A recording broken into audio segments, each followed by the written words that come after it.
සියලු දෙනාම নমස්කාරය කියන්න පන්සිල් සමාදන් වෙන්නට.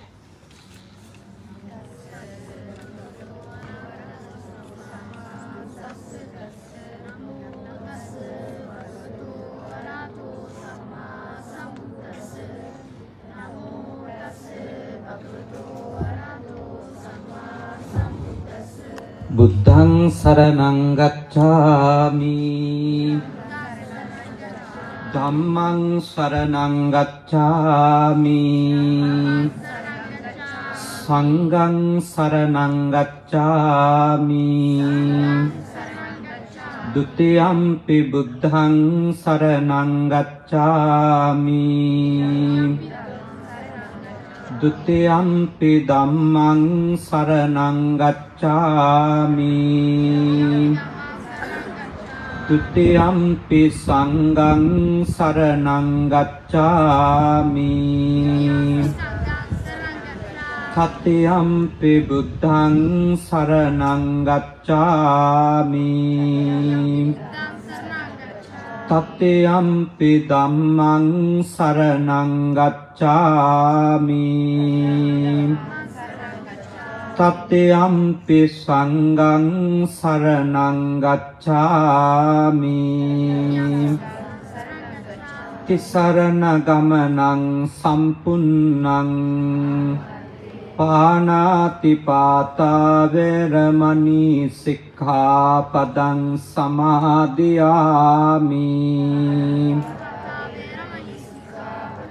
අදින්නා දාන වේරමණී සික්ඛාපදං සමාදියාමි කාමේසු මිච්ඡාචාරා වේරමණී සික්ඛාපදං සමාදියාමි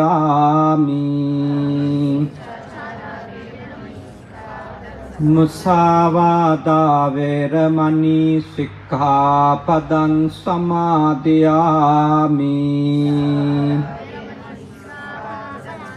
සුරාමේරය මජ්ජපමා දට්ඨානා වේරමණී සික්ඛාපදං සමාදියාමි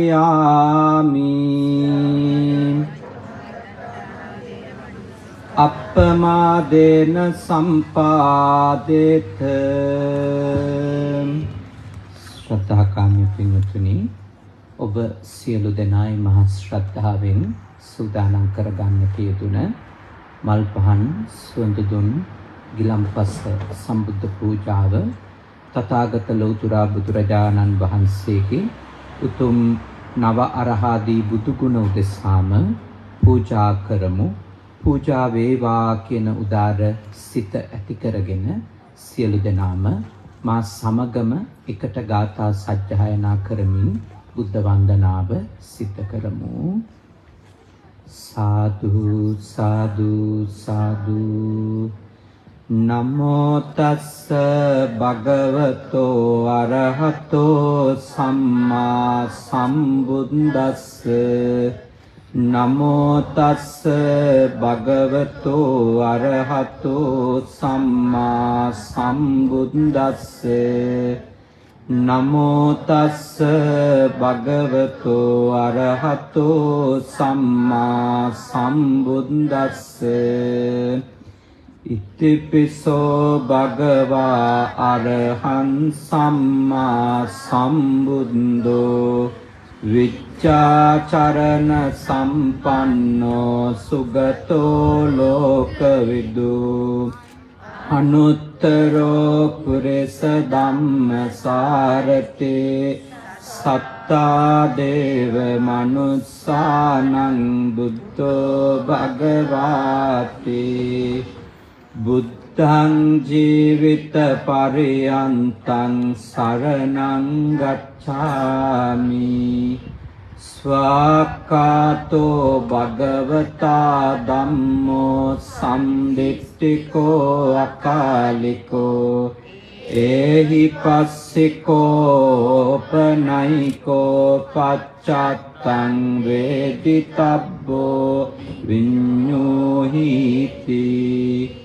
ධම්මං ජීවිත පරියන්තං සරණං ගච්ඡාමි සුපටිපන්නෝ භගවතෝ ශාවක සංඝෝ උජුපටිපන්නෝ භගවතෝ ශාවක ඥායපටිපන්නෝ භගවතෝ ශාවක සංඝෝ සාමීචි පටිපන්නෝ භගවතෝ ශාවක සංඝෝ යද්දිදං චත්තාරි පුරිස යුගානි අට්ඨ පුරිස පුග්ගලා ඒස භගවතෝ ශාවක සංඝෝ ආහුනේයෝ පාහුනේයෝ දක්ඛිනේයෝ අංජලි කරණීයෝ අනුත්තරං ලෝකස්සාති සංඝං ජීවිත පරියම්තං සරණං ගච්ඡාමි ගණසාරප්ප දිත්තේන දීපේන තමදංසිනා තිලෝක දීපං සම්බුද්ධං පූජයාමි තමෝනුදං වන්න ගන්ධ ගුණෝපේතං ඒතං කුසුම සන්තතින් පූජයාමි මුනිං දස්ස සිරේ පාද සරෝරුහේ පූජේමි බුද්ධං කුසුමේන නේන පුඤ්ඤේන මොක්ඛං පුප්පම්මිලායාති අතායි ධම්මේ කායෝ තතායාති විනාශ භාවං ගන්ධ සම්භාර යුත්තේන දුපේනාහං සුගන්ධිනා පූජයේ පූජනීයන්තං පූජා භාජන මුත්තමං සුගන්ධං සීතලං කප්පං පසන්න මధుරං සුභං පානීයමේ තම් භගවා පතිගන්නාතු මුත්තම අධිවාසේතු නොබන්තේ කිලාන පච්ච අනුකම්පං උපාදාය පතිගන්නාතු මුත්තම අධිවාසේතු නොබන්තේ සබ්බං සද්ධාය පූජිතං අනුකම්පං උපාදාය පතිගන්නාතු මුත්තම ඉමාය බුද්ධ පූජාය කතාය සුද්ධ චේතසා චිරං චිත්තිට්ඨතු සද්ධම්මෝ ලෝකෝ හෝතු සුඛී සදා වන්දාමි චේතියං සම්බන් සබ්බඨානේ සුපතිට්ඨිතං සාරීරික ධාතු මහා බෝධින් බුද්ධ සකලං සදා යස්ස මූලේ නිසින්නෝව සබ්බාරි විජ පත්තෝ සබ්බං යුතං සත්තා වන්දේ තං බෝධිපාදපං ඉමේ ඒතේ මහා බෝධි ලෝකනාතේන පූජිතා අහම් පිතේ නමස්සාමි බෝධි රාජා නමස්තුතේ කායේන වාචා චිත්තේන පමාදේන මයා කතං අච්චයං කම්ම මේ බන්තේ පුරි පඤ්ඤ කායේන වාචා චිත්තේන පමාදේන මයා කතං අච්චයං කමමේ ධම්ම සම්දෙට්ඨික අකාලික කායේන වාචා චිත්තේන පමාදේන අච්චයං කමමේ සංඝ සුපටිපන්න අනුත්තර සාදු සාදු සාදු. දැන් අපි සද්ධර්මයේ ශ්‍රවණය කරමු. සමන්ත චක්කවාලේසු අත්‍රා ගච්ඡන්තු දේවතා සද්ධම්මං මුනි රාජස්ස සුනන්තු සග්ග මොක්ඛදං ධම්මස්සවන කාලෝ අයං බදන්තා ධම්මස්සවන කාලෝ අයං බදන්තා ධම්මස්සවන කාලෝ අයං බදන්තා. නමෝ තස්ස භගවතු අරහතෝ සම්මා සම්බුද්දස්ස නමෝ තස්ස භගවතු අරහතෝ සම්මා සම්බුද්දස්ස නමෝ තස්ස භගවතු අරහතෝ සම්මා සම්බුද්දස්ස.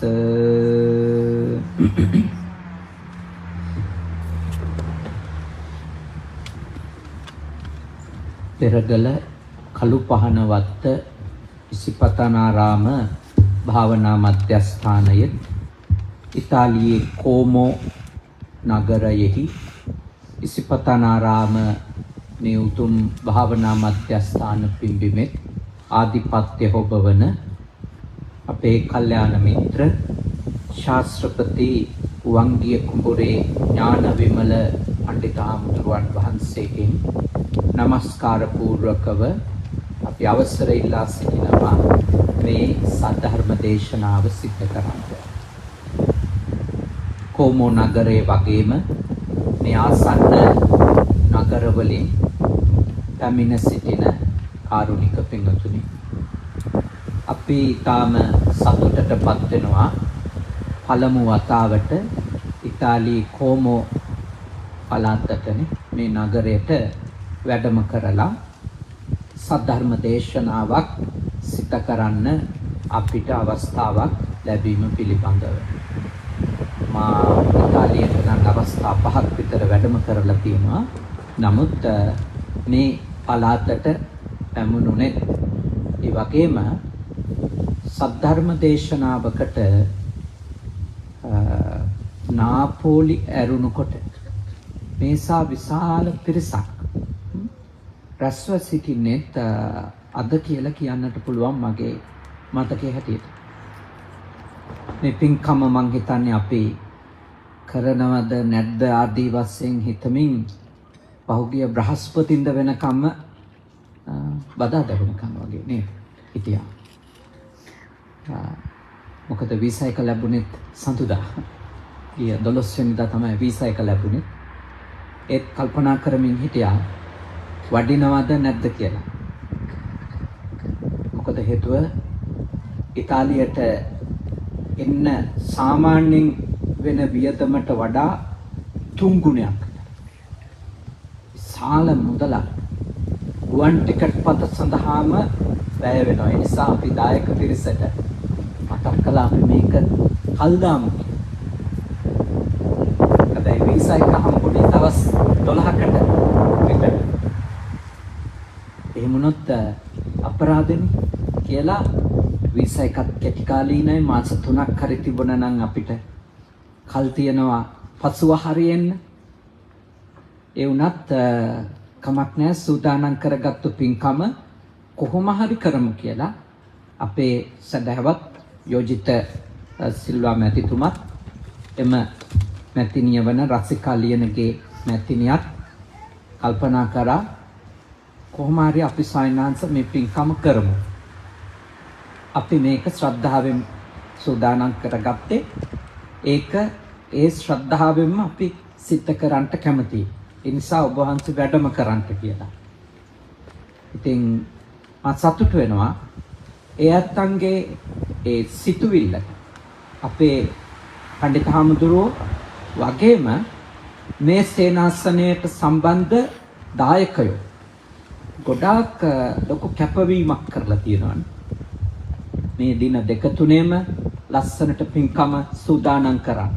සුද්ධ පවිත්‍ර කිරීම ආදී කටයුතු. අද උදේ ඉඳලා මේ ලස්සනටනේ ගොඩක් වියදම් කරලා මල් සරසලා මල් වලින් බෝධින් වහන්සේ ගාව ලොකු කැපවීමකින් හරි ශ්‍රද්ධාවකින් මේ අතෝ ඊරෑ අපි පන්සලට සේනාසනයට එනකොට රෑ එක විතර වුණා. ඒ වෙනකලුත් පිරිස වැඩ කරනවා. ගොඩාක් ලොකු කැපවීමකින්. එයයි භාග්‍යවතුන් වහන්සේ ගැන තියෙන ශ්‍රද්ධාව, භාග්‍යවතුන් වහන්සේගේ ධර්මයේ කෙරෙහි තියෙන ශ්‍රද්ධාව, මහා සංඝයා කෙරෙහි තියෙන ගෞරවය සහ ශ්‍රද්ධාව. ඒ උතුම් ශ්‍රද්ධාව මුල් කරගත්තු උතුම් පින්කමක් තමයි ඔය ඇත්තෝ අද මේ සිත කරන්නේ. මම ඊටාම සතුටු වෙනවා සහ අපේ ස්වාමීන් වහන්සේටත් අපේ දායක පිරිසටත් පුණ්‍යානුමෝදනා කර සිටිනවා පින්කමට ආරාධනා කිරීම ගැන. ඒ වගේම පින්කම මෙච්චර ලස්සනට සහ පිළිවෙලටනේ සූදානම් කිරීම. තාම හොඳට. සහ ඉතාලි ජාතිකයින්ට මම ඉතින් හිතින් සමාවෙන්න කියලා කියනවා. මේ ශබ්දය ටිකක් නේ. ඒ අතන්ට ඩිස්ටර්බ් වෙන්න පුළුවන්. අපි ශබ්ද විකාශන පාවිච්චි කරන නිසා ඉතින් ස්වාමීන් වහන්සේ ඉතාලි පස්සෙන් කියයි නේද සමාවෙන්න කියලා. ජපානේ නම් කියන්නේ ගොමෙන්නසයි. සමාවෙන්න. ගොඩාක් සමාවෙන්න කියලා නේද? මොකද හේතුව ඇත්තටම මේ හොඳයි මේ අතෝ. අපි ජපානයේදී මෙහෙම මේ ශබ්ද විකාශනයක් එළිය පාවිච්චි කළොත් මෙලහට පොලිසියෙන් ඇවිල්ලා තානවා. කෝල් කරනවා. පොලිසියට එන්න කියන ඉතින් ඔය අතෝ ජීවත් වෙන පළාතේ සත්පුරුෂ ඉතාලි ජාතිකයෝ ඉන්නවා. ඒ අතන්ටත් නේද? ගොඩක් ස්තුතිවන්ත වෙන්න ඕන. මොකද හේතුව කිසිම ප්‍රශ්නයක් ඇති නොකර මේ පන්සල ඔය අතන්ට මෙහෙම පවත්වාගෙන යන්න උදව් කරන. ඒ අතන්ටත් අපි ආශිර්වාද කරන්න ඕන. මෙහෙම පිරිස් රැස් වෙන්න, මේ වගේ ශබ්ද පාවිච්චි කරන්න ඉඩ දෙන එක. ඒක වටින දෙයක්. ඒක ඔය අතන්ට තේරෙන්නේ නැහැ, මට තේරෙනවා. මොකද හේතුව අපි දන්නවා අපි 20ක් 30ක් රැස් වුණා සමහර වෙලාවට මේ පොලිසියට කෝල් කරනවා ඒකට. ඒ කට්ටිය කැමති නැහැ ඒ රටවල. දැඩි නීති. මෙහෙ ලොකු දෙයක් නේ. අපේ අය ඉන්නවා නිකන් ලංකාවේ වගේ. හොඳට hina වෙලා සතුටින් කතා කරලා දෙමින්න පුළුවන් එක ලොකු දෙයක් නේ. හොඳ රටක්. ගොඩක් ස්තුතිවන්ත වේ යුතු රටක්. ඉතින් මෙතෙන් ඉඳලා ධර්මය ශ්‍රවණය කරන්න. මම අද කියලා දෙනවා සිංහලෝවාද සූත්‍රයේ තියෙන අපේ ජීවිතය අපායක් වෙන්න පුළුවන් කරුණු 6න් අන්තිම කරුණ. අලසකම කම්මැලිකම කියන එක බුදුහාමුදුරුවන්ගේ ධර්මයේ ජීවිතයක් අපායක් වෙන්න පුළුවන් හේතුවක් ලෙස පෙන්වලා තියෙනවා. අපාය මුඛ කියලානේ කියලා තියෙන්නේ. අපාය මුඛ ඒකේ අපායට දොරටුවක්. එල්ලෙක් කිව්වේ හැබැයි ඒ අපාය කිව්ව අර සතර අපාය නෙමෙයි. නේද? නිරයවත්, තිරිසන් අපායවත්, പ്രേත ලෝකෙවත්, අසුර සත්වයෝ ඉන්න අපායවත් නෙමෙයි. අපාය කියන වචනේ විවිධාර්ථ වලින් පාවිච්චි වෙනවා. ජීවිතය දුකටපත් වෙන එක, ජීවිතය අසාර්ථක වෙන එක, ජීවිතය අඳුරු වෙන එක, මේ වර්තමාන ජීවිතය. ජීවිතේ ගොඩාක් ප්‍රශ්න ඇති වෙන එක, ඒකත් අපායක් ලෙස පෙන්වනවා. ඒක වරද්ද ගන්න එපා. එහෙම කිව්වම එහෙනම් අපාය මේ ලෝකේ මේ අපි ගෙවන ජීවිතේමද නැහැ. සතර අපාය වෙනම. අපාය කියන වචනේ එක එක අර්ථ වලින් පාවිච්චි වෙනවා කියලා ඔබට මේ කියන්නේ. සිංහලවාද සූත්‍රයේදී අපාය මුඛ ගැන කියද්දී ජීවිතය අඳුරු වෙනවා කියන එක. ජීවිතය දුක්ඛිත වෙනවා. ජීවිතය අවාසනාවන්ත වෙනවා කියන අර්ථයෙන් තමයි අපාය කියන වචනේ යොදලා. ඒක තේරුම් ගන්න. එතකොට අපේ ජීවිතය අඳුරු වෙන්න, අපේ ජීවිතය දුක්ඛිත වෙන්න හේතු වෙන දොරටුවක් ලෙස පෙන්නනවා කම්මැලිකම, අලසකම. එතකොට එහෙනම් අපේ ලෝකේ අපේ ජීවිතයේ දිව්‍ය ලෝකයක් වෙන්න නම් ඒකේ අනිත් පැත්තනේ තියෙන්න ඕනේ. මොකද්ද? උත්සාහයනේ, අනලස් බව, වීර්යවන්තකම. නේ? වීර්යවන්තකම. ඉතාලි භාෂෙන් උත්සාහයට කියන්නේ මොකක්ද කියන්නේ? ඉතාලි භාෂාවෙන් උත්සාහවන්තකම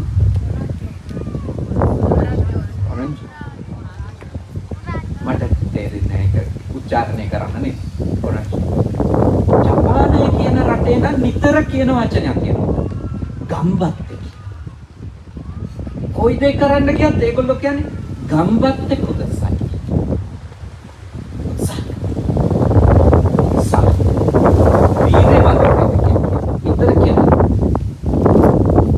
මොකද හේතුව අපි කාටවත් ජීවිතේ කිසිම අරමුණක් ජය ගන්න බෑ උත්සාහය වීර්ය නැතුව. අපි මේ ක්‍රිස්තියානි කතෝලික ධර්මයේ මූලික රටෙහි ජීවත් වෙන්නේ මේ වෙලාවේනේ. ප්‍රධාන මූලස්ථානයක් මේ රට කියන්නේ නේ. මව්බිම වගේ තැනක් නේ. රෝමය, ඉතාලිය කිව්වම ප්‍රමුඛ ස්ථාන. දැන් මේ රටේ ආගමේ පිළිගන්න එකක් තමයි දෙවියන්ගේ කැමැත්ත අනුව දේවල් සිද්ධ වෙනවා. දෙවියන්ගේ බුදුදහම ජීවිතය ගැන කල්පනා කරන්නේ ඊට වඩා වෙනස් විදිහට. බුදුදහම පිළිගන්නවා අපේ ජීවිතයේ දේවල් වලට කර්මය බලපානවා කියන. දෙවියෝ නෙමෙයි. නිර්මාතෘ නෙමෙයි. කර්මය බලපාන. කර්ම. සහ අපි කරපු කර්මවල විපාක අපිට බලපෑමක් වෙනවා කියලා අපේ බුදුදහම පිළිගන්නවා. මෙහි ආගමේ තව එකක් පිළිගන්නවා. ඒ වෙනස්. කම් තියෙන එක නෙමෙයි ලෝකේ ලස්සන. එම වෙනස් පිළිගැනීම් කියනවානේ. වෙනස් විශ්වාස තියෙනවා. අපේ පිළිගැනීම තමයි කර්මය. කර්ම විපාකය අපේ ජීවිතයේ දේවල් වලට බලපෑමක් වෙනවා. හැබැයි කර්මය සහ කර්ම විපාකය පවා ජීවිතයේ ඒක කරපින්නා ගන්න තියෙන දෙයක් ලෙස කියලා නැහැ. මොකක්ද දේශනාව කියලා දෙන්නේ? කර්මයක් කර්ම විපාකයටත් දේවල් බාර දෙන්නේ නැතුව වීර්යවන්ත වෙන්න. වීර්යවන්ත වුණොත් ඒ කර්මය කර්ම විපාකය නිසා වෙන දේවලුත් මොකක් කරන්න පුළුවන්ද? වෙනස් කරගන්න. පාලනය කරගන්න. ඒ කර්මයට බාර දීලා ඉන්න බුදුදහම කියන්නේ. කර්ම කරලා නම් විපාක එනවා. ඕනම ඇක්ෂන් එකක රියැක්ෂන් එකක් තියෙනවානේ. ඕනම ක්‍රියාවක ප්‍රතික්‍රියාවක් ප්‍රතිඵලයක් තියෙනවා. හැබැයි ඒ ප්‍රතිඵලයත් වෙනස් කරන්න පුළුවන් තව ක්‍රියාවක. ඕනම ක්‍රියාවකට එන ප්‍රතික්‍රියාව නැත්නම් ඒකේ ප්‍රතිඵලය ඒකත් වෙනස් කරන්න පුළුවන් තවත් ක්‍රියාවකින්. කර්ම නිසා නම් දේවල් සිද්ධ වෙන්නේ විපාක විදියට එනවනම් ඒවත් අලුත් ක්‍රියාවකින් වෙනස් කරත හැකියි. අලුත් කර්මයකින්. ඒ සියල්ලට ඕන දේ තමයි උත්සාහය. අලස නැතිකම. දැන් අපි දුප්පත් වෙලා ඉපදෙලා තියෙන්නේ. අපි කියමුකෝ සංසාරේ කරපු කර්ම විපාකයක් මත කියලා. මෙතන ඉන්න අය ඔයත් අංග ළමයි නෙමෙයි. ඔයත් මේ අවුරුදු 40කට කලින් ඉපදිච්ච අය අනිවාර්යයෙන්ම දුප්පත් පවුල් වල ඉපදිච්චා. හරිනේ නේද? මම හිතනවා මාත් එක්ක එකඟ වෙයි කියලා. මේ කෝටිපතියන්ගේ පවුල් වල නෙමෙයි. අපි කෝටිපතියන්ගේ පවුල් වල ඉපදුනා නම් අපි ඉතාලියේ එන්නේ නැහැ. නේද? කොච්චර අමාරුද මේ රටට එන වීසා එකක් ගන්න නැතනේ. කොච්චරම ඇවිල්ලා මෙතන ඔළුව ගහ ගන්න කොච්චර දුක් විඳලා නැත්නම් අපි උප්පත්තියෙන් අපි සාමාන්‍ය ආර්ථිකයක් සහිත පවුල් වල ඉපදිච්ච අය. කොටින්ම එක්ක මධ්‍යම පන්තිකයෝ නැත්නම් පහළ මධ්‍යම පන්තිකයෝ. ඒ උප්පත්තිය අපේ තෝරා ගැනීමක් නෙමෙයි. අපි කවුරුවක්වත් තෝරාගත්තද? නැහැ. ඒක කතෝලික ක්‍රිස්තියානි ධර්මයට අනුව ඒක දෙවියන්ගේ තේරීම. කැලේ එයත් පිළිගන්න. අපි පිළිගන්නවා මොකද්ද? ඒක අපි සංසාරේ කරපු කුසල අකුසල් මත කර්මානුරූපීව එක වෙලා. තවත් කෙනෙක් කියන එක දෛවය කියලා නේ. දෛවය. එක විශ්වාස. අපේ විශ්වාසය කර්මය සහ කර්ම විපාක. එහෙම අපිට දේවල් ගොඩක් හම්බෙලා තියෙනවා. නේ මොනවද? අපි ඉපදෙන කාලය. මේ ඉපදෙන කාලය අපි මේ ඉපදිච්ච කාලවකවානුව අපේ තෝරා ගැනීමක් නෙමෙයි. අපි ඉපදිලා. අපි ඉපදෙන දේශය ලංකාව අපි තෝරාගත්තු එකක් නෑ. සමහර කෙනෙක් තෝරා ගන්න ලැබුණා නම් ලංකාව තෝරා ගන්න එකක් නෑ. තෝරා ගන්න එක නෑ උපදින ලංකාව. තෝරා ගන්න ලැබුණා. සමහර කෙනෙක් කැමැත්තෙන් තෝරා ගන්න පුළුවන්. සමහර කෙනෙක් වෙන රටක් තෝරන්න පුළුවන්. තෝරා ගැනීමක් නේ අපි ඉපදිලා. ඉපදිලා ටික කාලෙකින් අපි දැනගන්නවා මොකද?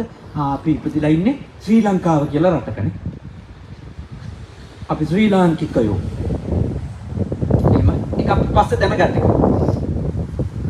ඊළඟට කාලය, දීපය, දේශය, පළාත. දැන් මෙතන විවිධ පළාත් වල එනේ. දකුණු පළාතේ අය ඇති. බස්නාහිර පළාතේ අය ඇති. ඌව මධ්‍යම ඉපදිච්ච අය ඇතිනේ. වයඹ පළාතේ ඉපදිච්ච අය ඇති. අපේ පළාත තෝරා ගැනීමත් තෝරා ගැනීමක් නෙවෙයි. පළාත තෝරා ගැනීමකුත් නෙවෙයි. අපි ඉපදිලා. දැන් මම දකුණු පළාතේ මාතර ඉපදිලා මොකද කරන්නේ? සමහර අය මාතර කිව්වම ඇඟ කිලිපොලා යනවා. මාතරද? ඇත්තද? සමහරු තව පළාතක් කිව්වම එහෙම කියනවානේ. මගෙන් අහනවා මන්ත්‍රයමත් දන්නවා. මාතර කිව්වම කට්ටඩි වැට දන්නවා කියලා ගොඩක් අය හිතනවානේ. මාතර ඕන කෙනෙක් ඒව දන්නවා කියලා. දැන් මොනව කරන්නද ඉතින් මං එහෙ ඉපදිලා. ඒක තෝරා ගැනීමක් නෙමෙයි. තෝරා ගැනීම. ඊළඟට කුලය. කාස්ට් නේ. කාස්ට් එක එක කුල තියෙනවා. ලංකාවේ කොච්චර කුල තියෙනවද? මෙහෙත් කුල තියෙනවා. මෙහි ජාතිකයවත කුල කාස්ට් කියන්නේ. ඔව් තියෙනවා. තියෙනවානේ. එහෙම තියෙනවා නේ. කාස්ට්. ඉස්සර කාස්ට් එක තිබුණේ දැන් තියෙන්නේ ක්ලාස් එක. පන්ති. ඉස්සර එක කාස්ට් එක කුලය තමයි ලොකුවටම බැලුවේ. දැන් ඒක යට ගිහිල්ලා තියෙන්නේ මොකද්ද? ක්ලාස් එක පන්ති. අපි මේ මධ්‍යම පන්තිකයෝ අපි ඉහළ මධ්‍යම පන්තිකයෝ නේ. ඒක මේ වෙන තැනකට ගියා ඒක මේ පුනරුද්ධ සමයෙන් පස්සේ. ලෝකේ වෙන තැනකට ගියා. කොහොම නමුත් අපේ කුලය තෝරා ගැනීමක් නෙමෙයි. ඒක මට කියන්න. තෝරා ගන්න පුළුවන් වුණා නම් හැමෝම තෝරගනි ලෝකේ ඉහළමයි කියලා කියන කුලය. තෝරා ගන්න පුළුවන් වුණා. මවනේ මවත් තෝරා ගැනීම. මව කියන්නේ අපේ තෝරා ගැනීමක් නෙමෙයි. අපි ඉපදිලා යගා. අපිට අම්මෙක් ලැබෙන්නේ, තාත්තෙක් ලැබෙන්නේ කර්මානුරූපී. එතකොට ඔය පහ අපේ තෝරා ගැනීම නෙමෙයි. එතකොට අපි තේරුම් ගන්න ඕන දේ අපි ඉපදිච්ච තැන, එතන තියෙන ආර්ථිකය, එතන තියෙන සමාජ මට්ටම ඒවා අපි කියමුකෝ අපේ දහමට අනුව කර්මානුරූපී කියලා. හැබැයි අපිට ඔය තියෙන දේවල් වලින් මොකක් හරි වෙනස් කරන්න ඕන නම් ඒක කර්මට බාර දීදී ඉඳලා හරියන්නේ නෑ. මොකද කරන්න ඕන? උත්සාහවන්ත වෙන්න. ඔයත් උත්සාහවන්ත වුණානේ. මොනවා හරි කළා වීසා එකක් ගහගෙන ඕ බෝට්ටුවකින් හරි නේ නැවකින් හරි මොකකින් හරි ඇවිල්ලා මේ බෝඩර් තරණය කරලා නේ කඳු ගිරි සිකර මැදින් ගමන් කරලා ඔය ඇත්ත දැන් ඉතාලියේ කොමු නගරින් උත්සාහය ඒ වීර්යය ආවේ නැත්තම් ඒ උත්සාහය ආවේ නැත්තම් ජීවිතේට තවමත් සමහර විට අර ලංකාවේ ඉපදිච්ච පළාතෙම ඉන්න තිබුණා ඉන්න තිබුණා ඒ හින්දා ඔබට යමක් වෙනස් කරන්න ඕන නම් සෙල්ලාම මට මේක වෙනස් කරන්න ඕනි කියන අරමුණ හදාගන්න. අරමුණ. මට මේ දේ වෙනස් කරන්න ඕන. ගෝල් එකක් තියෙන්න ඕන. ඉලක්ක. මට මොකක්ද කරගන්න? අන්නේ අරමුණ හදාගත්තට පස්සේ එතන ඒ අරමුණත් එක්කම තමයි උත්සාහය කියන එක අනලස් බව කියන එක වීරියවන්තකම කියන එක අපේ ජීවිතේ හැදෙන්නේ. උදාහරණයකට යමු අපි බෝධිසත්වයන්ගේ ජීවිතේ. බෝධිසත්වෝ දීපංකර පාදමූලයේදී දීපංකර බුදුහාඳුරෝ ගාවදී අරමුණක් හදාගත්තා. මොකක්ද අරමුණ? බුද්ධෝහං බෝධිස්සාමි. මම අවබෝධයටපත් වී අන් අයද අවබෝධයටපත් කරමි. මුත්තෝහං මෝචේ පරේ. මම මිදී අනිත් අයද මුදවා ගමි. තින්නෝහං තාරෙස්සාමි. මම ඊතර වී අනිත් අය දෙතර කරවමි. අරමුණනේ. දැක්ම තමන්ගේ ගමනට සංසාරික ජර්නි එකටනේ සංසාරික ගමනට විෂන් එකක් හදාගන්න. ගෝල් එක. මොකක්? මම මෙතෙන්ට ගිහින් මේ අයට මෙතෙන්ට එන්න උදව් කරනවා. එතකොට එතන ආත්මාර්ථ සාධනය වගේම පරාර්ථ සාධනයක් තියෙනවානේ. ආත්මාර්ථ සාධනයක් තියෙනවා. බුද්ධෝහං මම බුදුවේ. බෝධිස්සාමි අන් අය දෙතෙන්ටපත් කරව. අන පරාර්ථ. බුද්ධෝහං ආත්මා. මුත්තෝහං මම මිදෙමි. නේ? මුත්තෝහං මම මිදෙමි. මෝචයේ පරි අනිත් අයද මුදවා ගමි. ඒකට බුදුදහමේ මේ ආත්මාර්ථය සාධනය කරගන්න එපයි කියලා කියන්නේ නෑ.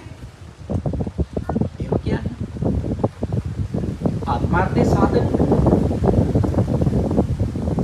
ෆැමිලියාර් එකක් හරි දාන්න නම් මෙහි වර්ක් පර්මිට් එකක් ගන්න ඕනේ. ගන්න ඕනේ. ඒක වෙයි. තමන්ගේ නිල ડોකියුමන්ට් එකක් නැතුව අන් අයට දේවල් කරන්න හැකියාවක් නැහැ. අන් අයට දේවල් කරන්න නම් තමන් සාර්ථක වෙන්න. එහෙනම් පළමුවෙන්ම උත්සාහ කරන්න ඕන මොකටද? ආත්මාර්ථ සාධනයටනේ. තමන් සාර්ථක වෙන්න. පළමුවෙන්ම උත්සාහ කරන්න ඕනේ ඒකට. ගොඩක් අයට වරදින තැනක් තමයි බුදුදහමේ පරාර්ථකාමිකම අගය කරලා තියෙනවනේ. ගොඩක් අය හිතනවා අපි අපේ දියුණුව සලසා ගන්නේ නැතුව අන් අයගේ දියුණුව වෙනුවෙන් කැප වෙන එක තමයි අපේ ලොකුම වගකීම වෙන්නේ. ආයෝජනා කරන එක බුදුදහම වරදවා ගැනීම. බුදුදහමේ කොතනකවත් ඔබට කියන්නේ ඔබේ යහපත සලසා ගන්නේ නැතුව අන් අයගේ යහපත සාධනය කරන්න. එහෙම වුණොත් වෙන්නේ මොකක්ද? ඔබේ යහපත ඔබ පොඩ්ඩක්වත් සලසගත්තේ නැතුව අන් අයගේ යහපත වෙනුවෙන් ඔබ වීරිය කර කර ඉන්න පුළුවන්. ඔබ නිසා අන් අය සාර්ථකත් වෙන්න පුළුවන්. දවසක් එනවා ඔබට බැනවදිනනේ.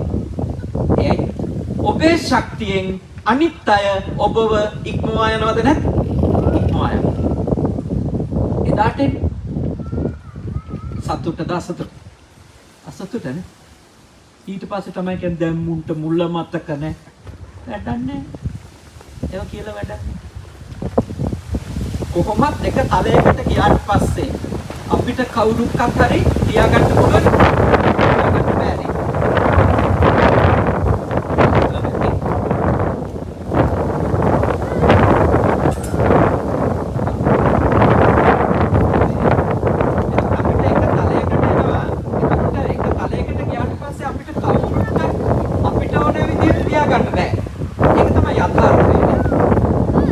යථාර්ථය.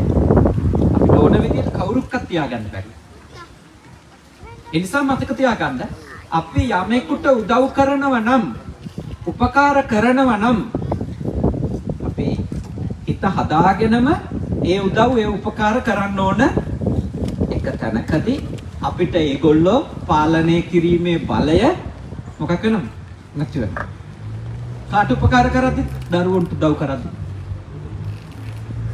යාළුවන්ට උදව් කරද්දි. නෑදෑයන්ට උදව් කරද්දි. ඒගොල්ලෝගේ ජීවිත උඩට ගෙනියද්දි මතක තියාගන්න ඕන දේ ඒ හොඳ පරාර්ථකාමී දේවල්. ඒවා කරන්න ඕන, අනිත් අයට උදව් කරන්න ඕනේ. හැබැයි දැනගෙන ඒ හැමෝම දවසක අපිව ඉක්මවා යනවා. හැමදාම අපිට ඒගොල්ලෝ තියාගන්න බෑ අපි ගන්න. එහෙම බලාපොරොත්තු වුණොත් කවුරු හරි කෙනෙක් එයා සතුටින් ඉඳිද දුකෙන් ඉඳිද? දුකෙන් ඉඳිද? ඒ දුක යාට විඳින්න වෙන්නේ මොකක්ින්දද? උදව් කරපු හින්දාද නැත්නම් උදව් කරලා බලාපොරොත්තු වෙච්ච හින්දාද? බලාපොරොත්තු වෙච්ච හින්දා. එතකොට අපේ දුක කවුරුවත් නිර්මාණය කරපු එකක්ද? නෑ. අපිම හදාගත්තු හේතුනේ. අපිම හදාගත්තු හේතු වලින් තමයි මේ දුක අපි විඳින්නේ. එනිසා තාම බුද්ධිමත් වෙන්න. මට ඔබට යෝජනා කරන්න ඕන. ඔබට ඔය එන අසහනේ ටිකක් හරි අඩු කරගන්න පුළුවන්. ඔබේ සාර්ථකත්වයක්, ඔබේ සතුටක් තියාගෙන අනිත් අය සතුටු කර. ඔබේ යහපතත් ඔබ උදා කරගන්න ගමන් අනිත් අයට යහපත උදව් කරමු. බෝධිසත්වයෝ වගේ. බෝධිසත්වයන් වහන්සේ කලේ. බුදුහාමුදුරුවෝ මඟ පෙන්වුවේ ඒක. උන්වහන්සේ අරමුණක් ඇති කරගත්තා. ඒ අරමුණේ කොච්චර උත්සාහවන්ත වුණාද කියනවා නම් කල්ප අසංඛ්‍ය 4කුත් තව කල්ප ලක්ෂයක්. කල්ප අසංඛ්‍ය 4කුත් තව කල්ප ලක්ෂයක්. ඒක අපි එක වචනයක් විදිහට කියන වාක්‍යයක සාරාංශකේය කල්ප ලක්ෂයක්. කල්පනම් උපමා වලින් විතරයි කියලා දීලා තියෙන්නේ. අසංඛ්‍ය ගැන නම් ඉලක්කමක් තියෙනවා. අසංඛ්‍යක් කියන්නේ 1.140ක්. අසංඛ්‍ය කියන ගාන ලියන්න ඕන 1 ලියලා බිංදු ලියන්න ඕන කොච්චරද? 140ක්. අසංඛ්‍ය කියන ගාන. හැබැයි අවුරුදුද නෑ කල්ප. භාග්‍යවතුන් වහන්සේගෙන් දවසක් භික්ෂුන් වහන්සේ නමක් අහනවා ස්වාමීනි කල්ප කියලා කියනවා. කල්ප කියන්නේ කොතෙක්ද කියලා. කොච්චර කාලයක්? බුදුහාමුදුරුවෝ ඒකට උත්තර දෙන්නේ නැහැ. උන්වහන්සේ කියනවා භික්ෂුව මහාන නුඹට ඒක තේරුම් ගන්න අමාරුයි. ස්වාමීනි එහෙමනම් මට ඒක තේරෙන උදාහරණයක් කියන්න. එතකොට බුදුරජාණන් වහන්සේ දේශනා කරනවා යොදුන් වලින් කියන්නේ යොදුන් තේරෙන්නේ නැති නිසා අපි 70ක්ම වලින් කියමු. 70ක්ම 7ක් උස 70ක්ම 7ක් දිග 70ක්ම 7ක් පළල යෝධ ගල්තලාවක් තියෙනවා කියලා හිතන්න. ඒ ගල්තලාව කවුරු හරි කෙනෙක් අවුරුදු 100කට එක වතාවක් කොච්චර කාලයකට අවුරුදු 100කට එක වතාවක් සිනිඳු රෙද්දකින් පිහිදානවා කියලා හිතන්න. සිනිඳු රෙද්දක් කරන් 70ක්ම 7ක් උස 70ක්ම 7ක් දිග 70ක්ම 7ක් පළල යෝධ ගල්තලාවක් පිහිනවා කියලා හිතන්න කියනවා. එහෙම පිහිදාන නිසා ඒ ගල්තලාව යම් කාලයක ගෙවිලා යනවා. පිහිදාපු හින්දා ගෙවිලා යනවා. එදාටත් කල්පේ ඉවරයි. එදාටත් කල්පේ ඉවරයි. අර කල්පය කොච්චර දිගද කියලා හිතන්න. ඒක දින වලින් කියන්න බෑ කිව්ව. වච සති අවුරුදු වලින් කල්ප විස්තර කරන්න බෑ. උපමා විතරයි. එතකොට එවැනි කල්ප අසංඛ්‍ය 4කුත් තව කල්ප ලක්ෂයක් අපේ බෝධිසත්වයන් වහන්සේ එකම අරමුණකට උත්සාහ කළා. මම බුදු වෙනවා. මං අනිත් අයට බුදු වෙන්න නිදහස් වෙන්න විමුක්තිය ලබන්න උදව් කරනවා කියලා. එතකොට ඒක තේරුම් ගන්න. ඒ උත්සාහයට නැත්තම් අනලස් බවට පදනම උනේ අරමුණ. එනිසා මේ ඉගෙන ගන්න දරුවෝ ජීවිතේ දරුවන්ට උගන්වන්න උත්සාහ කරන දෙමව්පියෝ ඒ වගේම ඔබත් ඔබේ ජීවිතයට අදාළව අරමුණ. ඒ අරමුණේදී බෝධිසත්වය බුදුහාමුදුරුවම පරමාදර්ශ කරගන්න. එතන තියෙනවා කරුණු දෙකක්. මොකක්ද? ආත්මාර්ථ සහ පරාර්ථ සාධනය කියන දෙකම. දෙකම තියෙනවා. තමන්ගේ දියුණුව අන් අයගේ දියුණුව සැලසීම. ඒ දෙකම තියෙනවා. එතකොට තමයි අපිට අඛණ්ඩව ඒ අරමුණේ යන්න පුළුවන්. නැත්තම් අපි ඔය එකක විතරක් ගියොත් මං හිතන්නේ වැටෙනවා කියලා. ඒ කියන්නේ අන් අයගේ යහපතටම යන්න ගියොත් මොකද වෙන්නේ දිගටම? ඒ අයගේ වෙනස්කම් වලදී එපා වෙනවනේ. එපා වෙනවා. වැඩක් නැහැ. දැන් ඔන්න ළමයෙක්ට අවුරුදු 6ක් 7ක් වෙනකන් එක මේ උස්මෙට යාළගේ යහපතට වැඩ කරන්න පුළුවන්. අවුරුදු 6 7 පයින්නකොටම පොඩියෝ අපි කියන ඒවට ටික ටික එකට එක කියන්න පටන් ගන්නවද නැද්ද? පටන් ගන්නවා. එතකොට අපිට එතන අයියා වගේම මු හැදෙන්නේ. අක්කා වගේම මු වෙනුවෙන් නැහිලා වැඩක් නැහැ. කොච්චර ඒවා හිතනවාද? ගන්න දෙයක් නැහැ. එලා අපිට අපේ අර තිබිච්ච අදිස්ථානේ නේ අපේ වේගේ කැඩෙනවා. එතකොට ඔබ තේරුම් ගන්න ඕන දේ තමයි අන් අය ගැන විතරක්ම හිතාගෙන උත්සාහවන්ත වුණොත් වෙන්න පුළුවන් දෙයක් තමයි ටික දවසකින් ඒගොල්ලොන්ගේ ක්‍රියාකාරකම් නිසා අපිට අපේ අරමුණ එපා වෙනවා. එතකොට ඒ උත්සාහයම තිබුණොත් නෑ. දරුවාගේ යහපතට විතරක් නෙමෙයි මං කැප වෙන්නේ මගේ යහපතටත් කිය. අන්න එතකොට අර වැටෙන වෙලාවේදී අල්ලන් ඉන්නේ දෙවෙනි කාරණේ උදව්වක් වෙනවා. එතකොට තමන්ගේ වැඩේ තමන් කොහොමද කරන්නේ? ඊළඟට ඕකේ පරාර්ථය පොඩ්ඩක්වත් නැතුව ආත්මාර්ථය විතරක් ආවොත් එතකොට අපි ආත්මාර්ථ කාමියෝ වෙලා නැවතින්නේ. ආත්මාර්ථ කාමියෝ වෙන්න පුළුවන්. ඒ කියන්නේ අනිත් අයට තේරෙන සිංහලෙන් කිව්වොත් අනිත්තුන්ට හෙන ගැහුණත් කමන්නේ මම මගේ වැඩේ කරගන්නවා. එතකොට දාන්න තියෙන ඔක්කොම කකුල් මාට්ටු දාලා තමන්ගේ ගමන යනවා. අනිත් අය වට්ටමින් පයින් ගහමින් කුඩු කේඩු වැඩ කරමින් නේ. ඒ ගමන. මම නේ. එකත් මම 100ත් මම. තමන් විතර. දැඩි ආත්මාර්ථකාමී. එයාට අනිත් අයගේ වේදනාව තේරෙන්නේ නැහැ. අනිත් අයගේ දුක තේරෙන්නේ නැහැ. ඒ කියන්නේ පරාර්ථ පැත්ත නැතුව ආත්මාර්ථ පැත්ත විතරක් ආවත් අපේ අරමුණට අපිට යන්න හම්බෙන්නේ නැහැ. විනාශ වෙනවා. තමන්ගේ යහපත ගැන හිතන්නෙම නැතුව අන් අයගේ යහපත ගැන හිතුවත් සම්පූර්ණ එතනක් වැටෙනවා කියලා තමයි මම පුද්ගලිකව විශ්වාස කරන්නේ. එහෙනම් මේ දෙකම සමබර වෙන්න.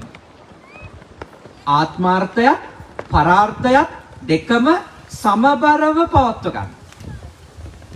සමබරව. ඒ දෙකම සමබරව පවත්ව ගන්නකොට අපට අපේ වීරයවන්තකම පවත්ව ගන්න පුළුවන්. නැත්නම් අපේ අනලස් බව, කම්මැලි නැතිකම කියන එක තියා ගන්න පුළුවන්. දැන් මම ඉන්නේ පුදුම වීරයෙක්. හීතලයි කියලා හිතුනොත් එහෙමනේ. එතකොට මට මේ දේශනාව දිගට කරගෙන යන්න එපා වෙනවද නැද්ද? හරි හීතලයිනේ කියලා හිතුනොත් නේ. ඇත්තටම හරි හීතලයි. ඒ වුණාට අපිට අනිත් එක්කෙනා වෙනුවෙන් මෙච්චර මහන්සි වෙලා සූදානම් කරපු පින්කම හොඳට කරලා දෙන්න ඕනේ එක කියලා හිතනකොට අර සීතල කියන එක අපිට බාධාවක් වෙන්නේ නැහැ. බාධාවක් වෙන්නේ. ඒක අල්ලගෙන යන්න පුළුවන් මගේ කොහොම නමුත් අර පොඩි ස්ථානෝචිත ප්‍රඥාවක් තියෙන නිසා මට හිතුණා මේස් දෙකක් දාගෙන එළියට බහින්න එක හොඳයි කියලා. එළියට බහින්න විනාඩි 10කට කලින් මම සායනාන්තට කිව්වා මට සොක්ස් දෙකක් දෙන්නකෝ කොට. සීතල ඇතුල් වෙන්න පුළුවන්. ඇඟට කකුල් දෙකෙන් සහ බෙල්ලෙන් බෙල්ල දෙවුර වහගත්තක් කවර වෙනවා. ඇඟිලි ටික වහගන්න ඕනේ. පොඩ්ඩක් නිකන් හිතුණා උඩදී. හැබැයි අපිට සීත කියන එක ප්‍රශ්නයක් කරගත්තොත් සිංහල වාද සූත්‍රයේ තියෙනවා. අද සීතලයි කියලා හිතන කෙනා අනලස් වෙනවද අලස වෙනවද? අලස වෙනවා. අලසකම වර්ධනය වෙන්න එතකොට බාහිර සාධක බලපානවා. බාහිර සාධක අමතක කරන්න බෑ අපිට. බාහිර සාධක බලපානවා අපිට. හැබැයි ඒ බාහිර සාධක වලට ඉඩ නොදෙන්න තමයි අපිට වීරිය ඇති කරගන්න. අරමුණ මතක් කරගන්න. මම නම් උත්සාහවන්ත වෙද්දී එන බාධක ගැන හිතනකොට ඒ කඩා වැටෙන තැන් හිතනකොට මතක් කරන්නෙම බුදුහාඳුරෝ කොච්චරනම් උත්සාහයකින් ඉන්දියාවේ සීත කාලයනේ අවුරුදු 6ක් දුෂ්කර ක්‍රියා කාලය ගත්තත් සීත කාලය කොච්චර අමාරුවෙන් දරා ගන්නද? රස්නේ කාලේ 40ට 45ට රස්නේ යන. අධික රස්නයක් ඉන්දියාවේ. මිනිස්සු මැරෙනවනේ ඉන්දියාවේ. රස්නේ අධික වුණාම මිනිස්සු මැරෙනවා. සීත කාලෙටත් මිනිස්සු මැරෙනවා. එතකොට ඒ කාලේ උන්වහන්සේ හිටියේ ගයා තීරනේ. ගංගා නම් ගංගා ඒ නිරංජනා ඒ ආශ්‍රිතවනේ හිටියේ. එතකොට භාග්‍යවතුන් වහන්සේ බෝධිසත්ව කාලේදී සීතත් ඉවසුවා උෂ්ණත් ඉවසුවා. තාලියේ නොයද්දොත් මොකද කරන්නේ? සීතලයි උෂ්ණයි දෙකම ඉවසා ගන්නට ඕනනේ. එහෙමයි. සීතලත් උෂ්ණත් දෙකම ඉවස ගන්නවා. ඒක අත්‍යවශ්‍යයි නේ. ඒක අත්‍යවශ්‍යයි. නැති වුණොත් කම්මැලිකම ඔයත්තන්ගේ ජීවිත ආක්‍රමණය කරයිද නැද්ද? ආක්‍රමණය කරයි. වැඩට යන්න හිතෙන කන්නේ. ගේ ඇතුළට වෙලා ඉඳ හිතේ. හිම වැටෙන කාලෙට එහෙම නේද? අමාරුයි. ඇස්සල යනවා නේද? මම වැටලා තියෙනවා. එක සැරයක්. ස්ටේෂන් එකක් ගාව. මොකද ප්‍රීසිම් නේද? අවම ඒ හිම මෙදලා ලෙස්සන පටන් ගන්නවා. සපත්තු එක්ක ගියා මීටර 100ක් විතර. තාම අමාරුයි මේ සීතල කාලේ. පෙබරවාරි විතර වෙනකොට නේ අමාරු කාලේ. එතකොට සීතත් උෂ්ණත් දෙකම පරද්දන්න ඕන. දෙකම. කම්මැලියන්ගේ ලක්ෂණ තමයි මොකද්ද? අද සීතලයි අද රස්නේ. ඒවා කම්මැලියන්ගේ වාර්තා. කම්මැලිකම අධික වුණාම අරමුණක් නැති වුණාම අද සීතලයි අද රස්නේ. ඔයත්තන්ට ඉතාලියේ මේ ජීවිතේ ජය ගන්න නම් දරුවන්ගේ අධ්‍යාපනය, ඔයත්තන්ගේ වෘත්තීය ජීවිතේ වෙනත් ලෞකික අරමුණු ජය ගන්න නම් සීතලටත් උෂ්ණයටත් ඔබේ ජීවිතේ තීරණය කරන්න දෙන්න එපා. ඒ දෙක ජය ගන්නටම ඕන. ඒ දෙක පරද්දන්නටම ඕන. ඔය දෙක ඔබ යටපත් කරන්න එවනවනේ උත්සාහ කරන්න. ඒවා හිතන්න ඕන තමන්ගේ අරමුණට යන ගමන පරීක්ෂා කරන කාරණා විදියට. නේද? පරීක්ෂා කරන කාරණා විදියට තමයි හිතන්න ඕන. මේ මගේ අරමුණට යන ගමනේදී මාව පරීක්ෂණයට ලක් කරනවා සීතල. ඒවා කරදර ලෙස නෙමෙයි කල්පනා කරන්න ඕන. ඒ තමන්ගේ පරීක්ෂණය. රස්නේ කල්පනා කරන්න ඕන තමන්ව පරීක්ෂාවට ලක් වීම. ඔය අපලයි කියලා කියන කාලවලටත් එහෙම තමයි. අපල කියලා නේද? කේන්දර පාලන කට්ටිය කියනෝනේ ඔයාට අපල. ඔයාට සෙනසුරු. ඔයාට මේ රාහු නේද? මං හරි ආසයි රාහුට. ඇයි කට්ටිය කියනවා රාහු ආවම මේ ගොඩක් ඇවිත්තුනවා කියලා. ඉතින් මම ටිකටම රාහු වෙනවට කැමතියි. එතකොට මට රටවල් 100කට විතර යන්න පුළුවන්. ඒක රාහු කොච්චර උදව්වද එතකොට නේ? එනිසා මේ එක ග්‍රහයක ජීවිතේ තීරණය කරන දේවල් බවට පත් වෙන්න ඉඩ දෙන්න එපා. ඒකයි මම ඔබට කියන්නේ. සෙනසුරු ලැබුවම කියනවා ඉවරයි හම්බ කරන හැම සතේම මොකක් කරනවා කියලා නැති වෙනවා කියලා. ඒකෙම ඊළඟ අදහස තේරුම් ගන්න ඕනේ. ඒ කියන්නේ නැති වෙන්න නම් හම්බෙන්නේ මොන කාලෙද? ඒ කාලෙම තමයි. ඔය කේන්දර කට්ටියම කියන්නේ ඔයාගේ යක් හදන්න පටන් ගන්න කියලා. ඉතින් ගෙවල් හදන්න පුළුවන්ද? අතේ සතේ නැති මිනිස්සුන්ට නේ. සල්ලි හම්බ වෙනව නන්නේ. ගේකට හරි යට කරන්න පුළුවන්. ඒ නිසා තේරුම් ගන්න ජීවිතේ අහිමි වෙන කාල තියෙනවා නම් අහිමි වෙන කාල කියන්නේ මොන කාලද? ලැබෙන කාල. ලැබෙන්නේ නැති කාලවල අහිමි වෙන්න විදියක් නැහැ. එහෙම নিরপেক্ষ අහිමි වීම තියෙද? ලැබුණොත් තමයි අහිමි වෙන්නේ. හමු වුණොත් විතරනේ වෙන් වෙන්නේ. නැත් බුද්ධිමත්ව හිතන්න. ඔය කිසි එකකට ජීවිතේ යට කරන්න දෙන්න එපා. Tamanට අරමුණු තියාගන්න. ඔව් මට ප්‍රශ්න එන්න පුළුවන්. සීතල ප්‍රශ්නයක්. බාධා. හැබැයි බාධා මම කල්පනා කරනවා මගේ අරමුණට යන ගමනේදී මම කොච්චර දක්ෂද අදක්ෂද කියලා තියෙන නිකන් මගදී තියෙන ටෙස්ට් එකක් වගේ නේ. මගදී පරීක්ෂණය. සීතල ඇවිල්ලා මාස 3-4ක් බලනවා අපි වැටෙනවද නැද්ද? රස්නේ ඇවිල්ලා බලනවා වැටෙනවද නැද්ද? සෙනසුරා ඇවිල්ලා බලනවා අපි වැඩේ අතාරීද නැද්ද? කේතු නින්දා අපහාස වෙනවා කියනවනේ. එමුනේ කියන්නේ කේතු ලැබුවම නින්දා අපහාස වෙනවා. නින්දා අපහාස ඇවිල්ලා බලනවා අපිට මොකද වෙන්නේ කියලා. අපි ගමන අතාරිනවද කියලා. ඇත්තටම කිව්වොත් ගොඩක් අය අතාරිනවද නැත? ලෝකේ බහුතරයක් අය අතාරිනවා. නින්දා අපහාසාව ජීවිතේ දේවල් නවත්තන අය ඉන්නවනේ. පලාත් මාරු කරනවානේ. කොමවල පද හැදුනම මිලාන් යනවා. වැඩක් නැහැ. ඇයි? කොමවල උන් කෝල් කරලා අහනවා මිලාන් වලට අහවල ඇවිල්ලා ඉන්නවද? මෙහෙන නාලා ගියේ. ඔබ මිලාන් වලට බස් එකේ ගිහින් බහින්න කලින් ඔබේ මුළු කතන්දරේම ඔබ යන පළාතේ අය දන්නවා. ඒ නිසා තැම්මාරු කරලා වැඩක් නෑ. තැම්මාරු කරලා වැඩක් නෑ. ඒකයි මේ කියන්නේ. ඇයි තැම්මාරු කරා? තැම්මාරු කරලා වැඩක් නෑ. මිනිස්සු පණිවිඩය දෙන්න.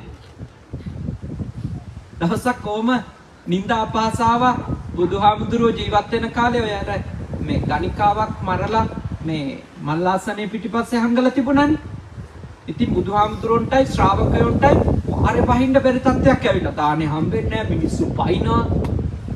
ඉතින් ආනන්ද හාමුදුරුවෝ බුදුහාමුදුරුවෝ ගාවට ගිහිල්ලා කියනවා ස්වාමීනි අපි වෙන නගරයකටවත් වටින එක හොඳයි.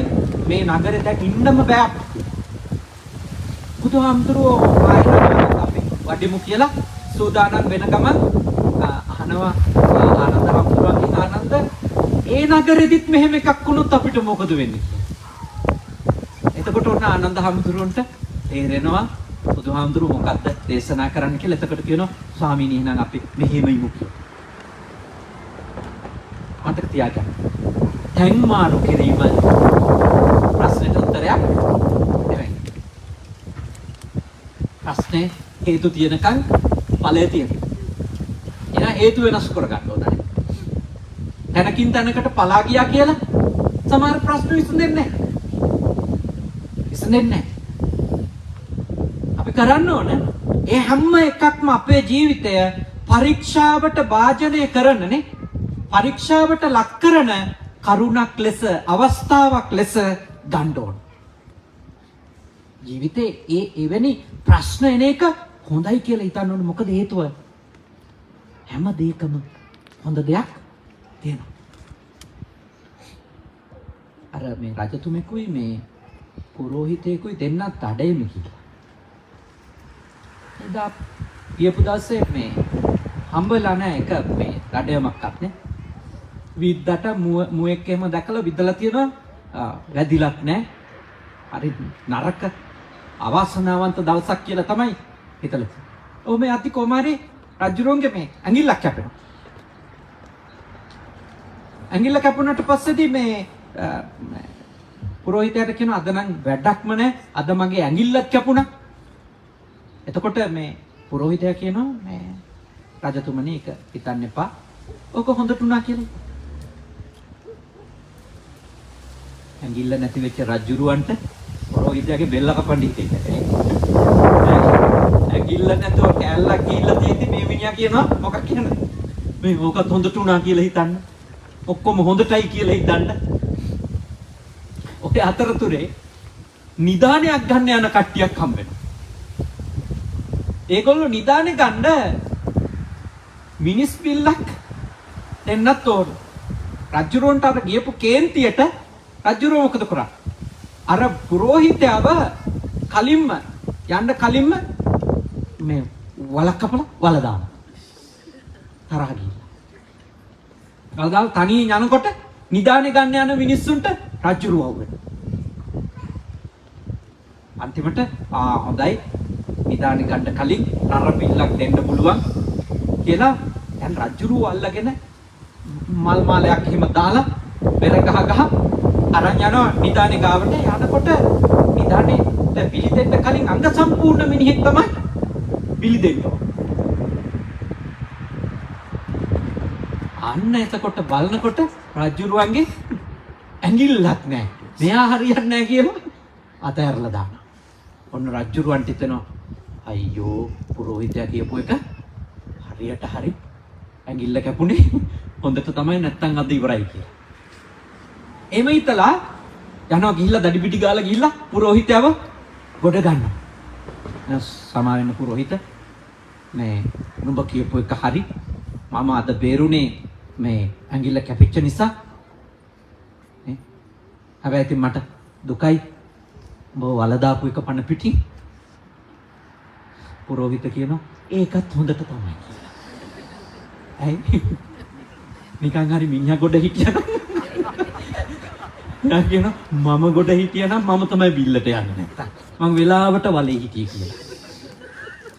ඒ නිසා කොයි දෙත් හොඳයි. හැම එකකම හොඳ දෙයක් තියෙනවා. බටහිර කියමනක් තියෙනවා. ඉංග්‍රීසියෙන් කියලා තියෙන එක සිංහලෙන් කිව්වොත් හැම දෙයක්ම ඉවර වෙන්නේ ස්තුතියි කියන දෙයක් ඉතුරු කළා කියලා. හැම දෙයක්ම ඉවර වෙන්නේ කොහොමද? ස්තුතියි කියන දෙයක් ඉතුරු කළා. කිසිම දෙයක් ඉවර වෙන්නේ නැහැ ස්තුතියි කියන දෙයක් නැතුව. ඒ කිව්වේ ඕනම නරක දෙයක හොඳ දෙයක් තියෙනවා. ඔබ කියයි මෙහෙම නෑ ආම්දුරනේ එහෙම වුණාට මගේ යුරෝ 1000ක් ගත්ත හාදේ දුන්නේ ආම්දුරනේ පොළු තිව්වා දැන් අවුරුදු ගාණක්. ඒක නම් ස්තුතියි කියන්න දෙයක් නෑ. මොන ස්තුතියක්ද? යුරෝ 1000 අද තිබුණා නම් කීයක්ද?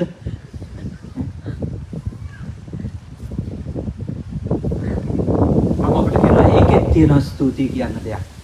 දැන් ඔබ යුරෝ 100කටවත් එකෙකුටවත් අහුවෙන්නේ නැහැ. අරයාගෙන් ගත්තොත් පාඩම. ස්තුතියි කියන්න දෙයක් තියෙද නැද්ද? තියෙනවා. පාඩුයි තමයි. හැබැයි හැම නරකකම හොඳ පණිවුඩයක් තියෙනවා. හොඳ පණිවුඩයක් තියෙනවා. හැම නරකකම හොඳ පණිවුඩයක් තියෙනවා. කිසිම නරක දෙයක් නරක විදියට විතරක් ඉවර වෙන්නේ නැහැ. ඒ නිසා ඔයත්න්ගේ ජීවිතේ ප්‍රශ්නේ සීත පින්න වෙනත් නිന്ദා අපහාස කරදර බාධක ජීවිතේ ප්‍රශ්නේ අරමුණකට යති. එකකින්වත් අලස වෙන්නේ. ඒ හැම වෙලාවකම හිතන්න මගේ බුදුහාමුදුරන්ට ඔයිට වැඩිය ප්‍රශ්න ආවා. කොච්චර ප්‍රශ්න ආවද නේ? බුදුහාමුදුරන්ටවත් ජේසුතුමන්ටවත් සනසිල්ල ධර්ම ප්‍රචාරය කරන්න ලැබුණා නෑ නේ. කොච්චර ප්‍රශ්න? ජේසුතුමා ඇන ගැහුවේ අන්‍ය ආගමිකයෝද? නෑ. ඒ ආගමෙම තුනේ. ඇන ගැහුනේ. හාමුදුරු කෙනෙක් ඇන ගහන්න පුළුවන් උත්. කවුද? බෞද්ධයෝ තමයි. ඒ ස්වභාවය නේද? ඒ කියන්නේ කාටවත් එහෙම පහසුවෙන් සැනසීමෙන් කිසිම කරදරයක් නැතුව තමන්ගේ ගමනක් යන්න හම්බ වෙන එකක් නෑ. බුදුහාමුදුරන්ටත් ප්‍රශ්න ආවා. ජේසුතුමාටත් ප්‍රශ්න ආවා. මං හිතනවා ලෝකේ අනිත් ශාස්ත්‍රවරු හැම දෙනාටම හොඳ දෙයක් කියලා දීපු කෙනෙක් නම් ඒ හැමෝටම ප්‍රශ්න එන්න ඇති. ඒ නිසා ඔයත්ෝ මේ එන හිතේ අමාරුවක් තමයි හොඳ වැඩ කරන අයටමයි ප්‍රශ්න. එහෙම කියනව නේද? හරිනේ. ඉතින් බුදුහාමුදුරුවෝ නරක වැඩ කරායි කොච්චර ප්‍රශ්න තිබුණා. නින්දා කරන්නේ චිච්ච මානවිකාව. මේ දරුවෙක් ලැබෙන්න ඉන්නවා. ඒ දරුවා ඔබ වහන්සේගේ කියලා මේ වගේ මහ සෙනඟක් මැදනේ බුදුරජාණන් වහන්සේට කිව්වේ. ඔයයන්ට එච්චර අමාරු ප්‍රශ්න ඇවිල්ලා නැහැ නේ ජීවිතේ. ඒ වගේ එකක් වුණොත් කොහොමද මූණ දෙන්නේ? දුවයි නේද? අපි ඉස්සරහට ඇවිල්ලා අපි නොකරපු එකට ඒ වගේ චෝදනාවක් කරමු. ලේසි නෑ මූණ දෙන්නේ. හැබැයි බුදුරජාණන් වහන්සේ ඒ වෙලාවේ කළේ මොකද්ද? කාලයට ඉඩ දුන්නානේ. කාලයට ඉඩ දුන්නා. උන්වහන්සේ ඇයට කිව්වා නැගණිය ඔය කතාවේ ඇත්ත නැත්ත දන්නේ ඔබත් මමත් පමණයි. කොච්චර සිහියකින් කොච්චර ඉවසීමකින්දනේ. අපි නම් පැන්න ගමන් නේද? රාණ්ඩු වෙලා ගහගෙන කොච්චර දේවල් බුදුහාමුදුරු මතක් කරා. ප්‍රශ්නේ නැ වෙලාවට බුදුහාමුදුරු මතක් කරා. බුදුහාමුදුරු ඒවට මුණ දීපු හැටි, බුදුහාමුදුරු ඒවට උත්තර හොයපු හැටි මතක් කරා. වරදින්නේ නැහැ. එතකොට ඔබට ඔබේ ජීවිතය හරියටම කළ යුතු දේ තීරණය කරන්නට අවශ්‍ය කරන ඥාණය හම්බ වෙනවා. මොන හේතුවකින්වත් ඔබ වටන්න බැරි වෙනවා කාටවත්. කාටවත් ඔබ වටන්න බැරි වෙනවා. එඳා අලසකම ඇති කරගන්න හේතු කොටයි. බඩ පිරුණ වැඩි වුණාම අලස හිතෙනවානේ. කම්මැලි හිතෙනවා. බඩගිනි වැඩි වුණාම ඒත් එහෙමයි. ඒත් එහෙමයි. ඒ නිසා හේතු ගොඩක් හොයාගත හැකි. අලස වෙන්න. හැබැයි වීර්යවන්ත වෙන්න අවශ්‍ය කෙනාට විතරයි හේතු වෙන්නේ. නැත්තම් කම්මැලි වෙන්න තමයි ගොඩාක් හේතු අපි ඉස්සරහට එන්නේ. එපා වෙන්න නේ. කලකිරෙන්න. දේවල් නොකර ඉන්න. බොහෝ හේතු අපිට පේනවා. අරමුණේම ඉන්න. අරමුණ නිතර මෙනෙහි කරන්න. ප්‍රශ්න එනකොට හිතන්න මේ කිසිම ප්‍රශ්නයක් මේ අරමුණට ආපු කිසිම බාධාවක් ස්ථිර දේවල් නෙමෙයි. ස්ථිර දේවල්. බාධා කියන්නේ ස්ථිර නෑ. ඔයත්තන්ට ජීවිතේ පුරාම එකම දෙයක් සිද්ධ වෙලා නෑනේ. සිද්ධ වෙච්ච හැම දෙයක්ම මොකක් වෙලාද? වෙනස් වෙලා. හොඳ කියපු අය නරක කියනවා. නරක කියපු අය හොඳ කියනවා.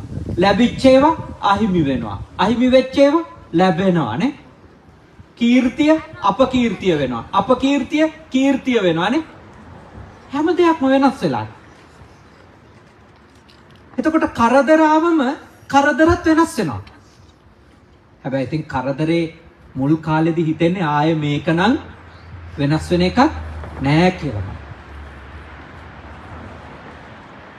මම මේ අතටම ගුවන් තොටුපළට එද්දිත් නරිතා වලට ටෝකියෝ වලට එද්දිත් මගේ සේනාසනේ ඉඳලා එක තරුණ දරුවෙක් මට කතා කළා. යා මැද පෙරදිග රටක ඉඳන් සයින්හන්සේ ජීවිතේ නැති කරගන්න තත්ත්වයට මම ඇවිල්ලා ඉන්නේ. ඒ මහත්තයාට මම කිව්වා ඔයා ප්‍රශ්නයක ඉන්න බව තේරෙනවා. හැබැයි මට පොඩක් කතා කරන්න වෙලාව නැහැ. මම එයාපෝට් එකට යන ගමන් ඉන්නේ. ඉතාලියට වඩි. එයාට මට එක දෙයක් කියන්න පුළුවන් කෙටියෙන්. ඒක ඔළුවේ තියන් ජීවත් වෙන්න. ඒ තමයි ඔයාගේ ප්‍රශ්නේ ආරම්භක වෙලාවේදී ඔයාට ඔහොම තමයි හිතෙන්නේ. ලෝකෙ මේ ප්‍රශ්නේ තරම් ලොකු ප්‍රශ්නයක් තව නැති බව. මේ ප්‍රශ්නෙට කිසිම උත්තරයක් නැති බව. මේ ප්‍රශ්නෙට එකම විසඳුම දිවිනසා ගැනීම බව ඔවා හිතෙයි. හැබැයි ඔයා තව සති දෙකකට පස්සේ මට කතා කරන්න. ඔයා මට කියයි දැන් ඒ මට්ටමම නැහැ. එයයි හැම දෙයකම අමාරුම වෙලාව ටික කාලයක්ද නැද්ද? ටික කාලයක්. කොයි දෙයක් එහෙම. ඊට පස්සේ ටිකෙන් ටික අපේ හිත හුරු වෙනවා ඒවට. ඒවට අපේ හිත පුරුදු වෙන්න පටන් ගන්නවා. ඔව් ඒක හේතු ඉවර වෙනවා. හේතු වෙනස් වෙනවා. එහෙනම් කවදාවත් කලබල වෙලා Tamange යහපත් අරමුණකට යන දේවල් පොඩි බාධා වලින් නවත්ත ගන්න එපා. ඇති ඔය ටික මුකුත් ඕනේ නැහැ. මෙතනින් එහාට මගේ ජීවිතේ නතර කරනවා. එහෙම වෙන්න එපා. ප්‍රශ්නේ බාධායි. හැබැයි ඔබට පුළුවන්කම තියෙනවා ඔබ ඇති කරගත්තු අදිෂ්ඨානය තුල ඔබ අඛණ්ඩව රැඳෙන්න හිතන්න ඕන එකම දෙයයි මේ හේතු ටික කාලය. මේ ප්‍රශ්න ටික කාලය. සරලව හිතන්නේ. ඔබගේ තක කල්පනා කරන්න ඕනේ. හැමදේම ටික කාලයක් ඉන්නවා. හැමදේම. සමහර අය මගෙන් එනවා මම මේ ජපානයට එනවා කිව්වම ටිකක් දිගු කාලයකට අධ්‍යාපන කටයුතු වලට අයියෝ එතකොට ඔබ වහන්සේ නැතුව කොහොමද මේ ටෙලිවිෂන් channel වල ප්‍රෝග්‍රෑම් මේ වැඩ වඩපිටන් අපරාධ ඔබ වහන්සේ කොච්චර ලොකු ප්‍රසිද්ධියක් තියාගෙන ඉන්න කෙනෙක්ද ඒව නැති වෙනව නේද මට අවංකව හිතවත්ව කතා කරපු හැමෝටම මම කිව්වේ මොකක්ද හැමදේම ටික කාලෙ හැමදේම ටික කාලෙ එහෙම කිසිම දෙයක් සදාකාලිකව තියෙන්න විදියක් නැහැ. ප්‍රසිද්ධියක් ටික කාලයයි. අප්‍රසිද්ධියත් ටික කාලයයි නේ. කීර්ති, අපකීර්ති, නිന്ദා, ප්‍රශංසා හැමදේම ටික කාලයයි. කලබල වෙන්න එපා ඒවයි. ඒ ටික කාලේ වැරදි තීරණ ගන්න එපා. ඒ ටික කාලය අල්ලන් ඉන්න. වැරදි තීරණ ගන්න එපා. ආවේග එනවා ඔක්කොම ඉවර කරන්න ඕනි කියලා හිතන ඒ ටික කාලය මැරෙන්න හිතන මරන්න හිතෙන නේ ගොඩක් වෙනවලු මට හිතිලා නෑ මරන්න ඒවා මැරෙන්න මං කිව්වේ ගිහියෝ මාත් එක්ක කියනවා මැරෙන්න හිතෙන හැටි මරන්න හිතෙන හැටි පියකින් යනලා දාන්න හිතෙනවා හැමතිස්සෙම ඒ වෙලාවට හිතන්න මේ හැමදේම ටික කාලයයි මම කලබල වෙලා මගේ මෙලොවවත් මගේ පරලොවවත් මම විනාශයක් කරගන්නේ නෑ කියලාම හිතන්න. එනිසා අද ඔයයන්ට මම සිංහලවාද සූත්‍රයේ තියෙන එක සංකල්පයක් සාකච්ඡා කරනවා. මොකද අලසකමින් ජීවිතයක් අපායක් වෙන්න පුළුවන්. කම්මැලි වුණොත් ඒ නිසා අනලස් වෙන්න.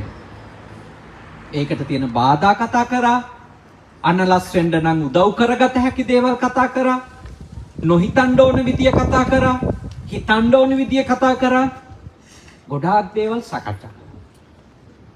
පැයකුත් විනාඩි මං හිතන්නේ 10ක් විතර අපි මේ සාකච්ඡාවේ හිටියා. මං හිතනවා ඒ මාතෘකාවේ විෂය අවශ්‍ය දේවල් ටික සාකච්ඡා කරුණා. ඔයයන්ට ඉතාලියේ පැවැත්වෙන අනික් දේශනා හෙට මෝදනා විහාරයේ හවස 2:30ට වැනිස් කිට්ටු ත්‍රෙවිසෝ වල උදේ 9:30ට ඒ වගේම මිලාන් ලංකාරාමේ හන්දෑවේ 6ට හෙට දවසේ දේශනා තුනක් පැවැත්වෙනවා. හැම දේශනාවක්ම පාහේ බුද්ධ පුතුන් මුණු පොතෙන් සජීවීව විකාශනය. ඔයයන්ගේ පන්සල ගැන කියනවනේ හරි ලස්සන හොඳ තැනක් නේ. හරි සතුටුයි. දැකලානේ. හරිම ලස්සන හොඳට ඊට පාඩු තියෙන ලස්සන පන්සලක් කොමෝ ඉසිපතනාරාමේ. බොහෝ ශ්‍රද්ධාව ඇති වෙන විහාරගේ ගත්තත් නේද බෝධීන් වහන්සේ වැඩ ඉන්න ස්ථානේ ගත්තත් අනාගතයේ අල්ලපු ඉඩ මේ චෛත්‍යයකුත් හැදේවා කියලා මම ප්‍රාර්ථනා කරනවා නේ. ඒක හරි හොඳයි දෙන්න තැන බොහොම හොඳ ස්ථානයක්. මේ වගේ තැන් වලට තමයි කියන්නේ පුණ්‍ය භූමි, ජය භූමි කියලා නේ. හරි දුර්ලභව කෙනෙකුට ලැබෙන්නේ මේ වගේ තැනක්. ඔයත් බොහොම මහන්සි වෙලා මේ පරණ ගොඩනැගිල්ලක් ලස්සනට පිළිසකර කරලා ඉතාම රමණීය භාවනා මධ්‍යස්ථානයක් බවට කොමෝ ඉසිපතනාරාමය පත් කරලා තියෙනවා නේ. ඉසිපතන භාවනා මධ්‍යස්ථාන. අපි සතුටු වෙනවා මේ ලස්සන පන්සලට සේනාසනයට වැඩම කරලා විශාල පිරිසක් එක් රැස් වෙලා මේ උතුම් පින්කම සිද්ධ කරලා දෙන්නට අවස්ථාව ලැබීම පිළිබඳ අපේ යෝජිත ද සිල්වා මැතිතුමත් ඒ වගේම රසිකා රසිකා ලියනගේ මැතිනියක් පුතුණුවන් දියණිය ඒ පවුලේ ඇත්තෝ පන්සලේ සියලු දායක කාරකාදීන්ගේ සහභාගීත්වයෙන් නන් අයුරින් සිද්ධ කරපු සහයෝගය දැක්වීම එක්ක සංවිධානය කරපු උතුම් පින්කම් මාලාවේ අද පළමු පින්කමනේ මේ සේනාසනයේදී සිත කෙරෙන්ට යෙදුණා. මම හිතන්නේ 19 වෙනිදා හැන්දෑවේ බුදු වන්දනාව මොකක් හරි පොඩි පින්කමක් තියෙනවා කියලා කිව්වා ධර්ම සාකච්ඡාවක් එහෙම අප දැනුවත් වුණා නේද? මම හිතන්නේ ඒක ගැන දැනුවත් වෙයි ඉදිරියට ඔබ කොහොම හරි මේ පළමු පින්කම තාම හොඳින් සිද්ධ කරලා දෙන්න ලැබීම ගැන අපි තාම සතුටටපත් වෙන ගමන් රැස්වුණු සියලුම පින් කුසල් බුද්ධ වන්දනා කරලා බෝධි වන්දනා කරලා ධර්ම ශ්‍රවණය කරලා ඔයත් ශ්‍රද්ධාවෙන් මේ ස්ථානේ වත් පිළිවෙත් කරලා රැස්වුණු සියලුම පින් කුසල් අපි අනුමෝදන් කරමු දෙවියන්ට දෙවියෝ මේ පින් අනුමෝදන් වෙත්වා දෙවියන්ගේ ආශිර්වාදය විශේෂයෙන්ම යෝජිත මහත්මයාගේ ආදරණීය දෙමව්පියන්ටත් නෝන මහත්මිනියගේ ආදරණීය මව්තුමිය ඇතුළු ඒ පවුල්වල සියලු දෙනාටත් වනහක් ඔබට දායක කාරකාදීන්ටත් සියලු දෙවියන්ගේ ආශිර්වාද ලැබේවා කරදර දුරු